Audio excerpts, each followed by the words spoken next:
বলতেছো? তোমার উপর ভূত ভর করে? Are you serious? সত্যি কথা বলতেছি, আমি ফিল করতে পারি আমার ভিতরে কেউ না কেউ আছে। ইভেন কি আমার রুমমেট পর্যন্ত জানে। রেহান, এটা 2026, এই জেনারেশনে এসে তুমি ভূত বিশ্বাস করতেছো, আবার তুমি আমাকেও বিশ্বাস করতে বলতেছো। মানে আরে ক্রেজি রেহান। আসছে ভূত। ভূত কিভাবে ভর করে? আচ্ছা শোনো, তুমি আগে কি যেন বলতেছিলে ওই দিন, ওই যে কি যেন চামে দিয়া বামে চিপ্পা দিয়া আবার কি কি যেন বলছিল, আমাকে তো মজাই লাগছিল। আরেকবার বলো তো। হোয়াট? হ্যাঁ এগুলো আমি বলছি? হ্যাঁ কি বলতেছো এসব? আমি এগুলো কেন বলবো? আমি কি এভাবে কথা বলি? এভাবে তো রাস্তা ছেলেরা কথা বলে। হ্যাঁ, নিজে সেদিন আমাকে এগুলো শিখে এখন আবার বলতেছো সে নাকি বলে নাই। তার মানে আমার ভিতরে যে থাকে তার সাথে তুমি কথা বলছো? আবারও মানে ভূত কিভাবে কার উপর ভর করে? আমি জানি আমার সিচুয়েশন কি, বর্তমানে আমি কি ফেস করতেছি। আমার মনে হয় তুমি ডিআইডি রোগে ভুগছো। That means dissociative identity disorder. আচরণ কিংবা কণ্ঠে চেঞ্জ, কিছু সময়ের জন্য স্মৃতি মনে না রাখা কিংবা মেমোরি গ্যাপ এবং নিজেকে নিজে চিনতে না পারা, এগুলো এই রোগের লক্ষণ।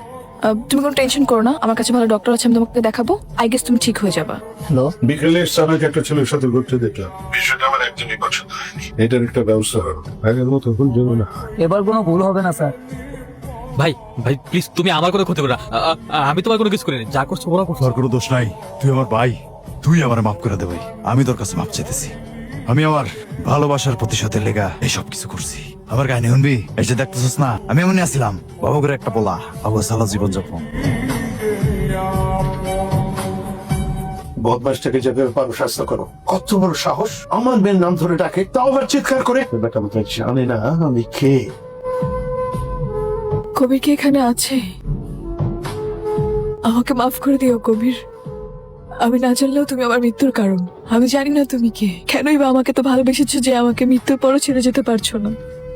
তোমাকে দেখার আফসোস আমার সারা জীবন থাকবে। যে মানুষটা আমাকে ভালোবেসে মারা গেল তাকে আমি একটাবারও দেখতে পেলাম না। তোমার জন্য আমার দোয়া করা ছাড়া আর কিচ্ছু করার নেই। যদি কখনো পরকালে দেখা হয়, আমার প্রতি প্লিজ অভিমান রেখো না। কবির চলে গেছে, ও আর কোনোদিন আসবে না, আর কোনোদিনে ফিরবে না। আমি আছি।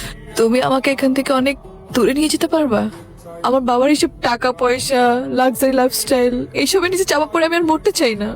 আমার জন্য কেউ মারা যাক, আমি সেটাও চাই না। আমাকে ভালোবাসবা? ভালোবাসবো, সারাটা জীবন আঁকলে রাখবো।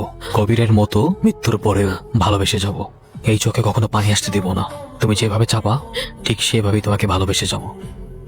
আমি নতুন করে একটা জীবন শুরু করতে চাই, ছোট্ট একটা পরিবার আর ছোট্ট ছোট্ট অনেকগুলো স্বপ্ন নিয়ে। তুমি কি পারবা আমার ছোট্ট ছোট্ট স্বপ্নগুলো পূরণ করতে? তুমি চাইলে হাজি এই মুহূর্তে তোমাকে নিয়ে শহর ছেড়ে চলে যাব, অনেক দূরে চলে যাব, যেখানে কেউ থাকবে না, শুধু তুমি আর আমি। যেখানে কোনো ঘৃণা থাকবে না, কোনো অহংকার থাকবে না, কোনো হিংসা থাকবে না, শুধু থাকবে ভালোবাসার স্বাধীনতা, যেখানে আমরা নিজেদের মতো করে বাঁচতে পারবো।